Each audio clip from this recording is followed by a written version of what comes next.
Welcome back to the week that was, where we bring you the key highlights from the week that just went by.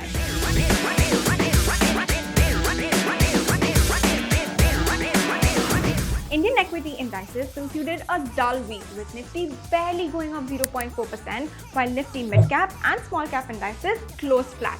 Globally, most major equity indices gained 1% as volatility eased.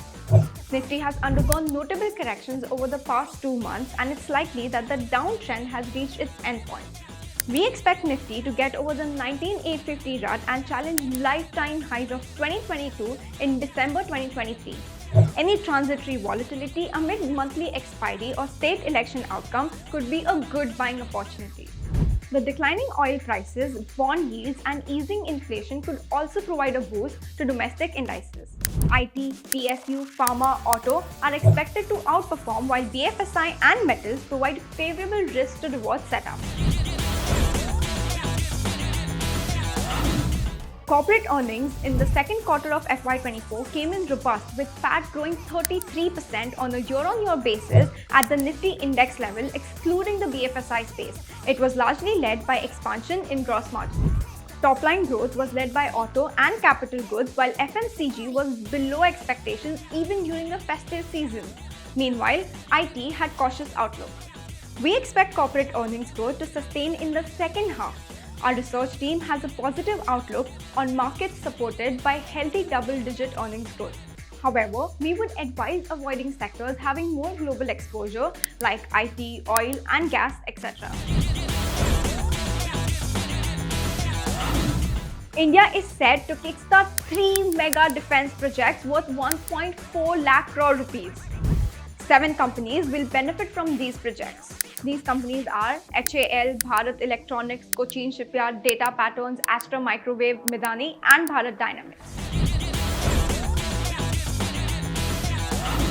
The recently listed stock of Honasa Cosnumer, which is the parent company of Mamaearth, hit upper circuit as the price soared 36%, driving the stock price up to Rs 425.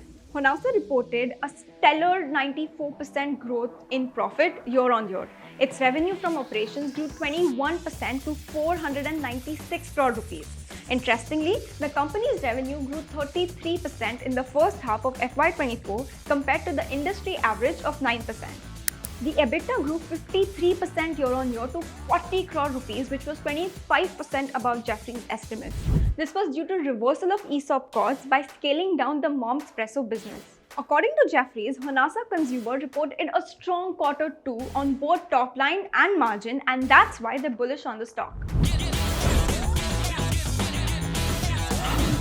Tesla has reopened the dialogue with the Indian government after a long time impasse. The company has proposed a conditional investment in India subject to the government approving a concessional duty of 15% on imported vehicles in the first 2 years of operations in the country. The company's investments also depend on the number of cars it can import at a lower duty, as it has proposed to invest up to $500 million if the government extends concessional tariff for 12,000 vehicles. The company may reportedly increase its investment up to $2 billion in India's plants if the import duty is reduced for 30,000 vehicles. The company plans to start its Indian operations with the Model 3, Model Y, and a soon-to-be-released affordable hatchback. The Indian government, however, is looking at restricting concession tariffs at 10% of the total electric vehicles projected to be sold in India in FY 2023, which is around 10,000 units. This is to safeguard the interest of domestic electric PV industry, which we believe is a fair deal with limited impact to incomers. Now, on to your favorite part, the hidden gem. This week, it is Gateway Distripark. The company has a diversified presence in logistics verticals like container train operators, cold chain logistics, and container freight stations. The rail segment comprises more than 78% of consolidated revenues, with the rest being contributed by container freight stations. The company also has 5 intermodal terminals built on owned land at key areas, along with Western dedicated freight corridors. The company expects Jaipur Inland Container Depot to commence operations from the first quarter of FY25.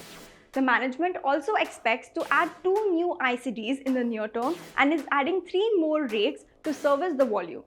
Overall, revenues are expected to grow 11% year-on-year to Rs 1,572 crores. The management has targeted EBITDA improvement to Rs 10,000 in the long term from the current 90,000 per TEUM. And at the same time, they also plan to improve existing monthly volumes run rate from newer markets. That's all for this week's major news. We'll see you as the week that will be concludes, and all we're left with is the week that was. Investments in securities market are subject to market risks. Read all related documents carefully before investing.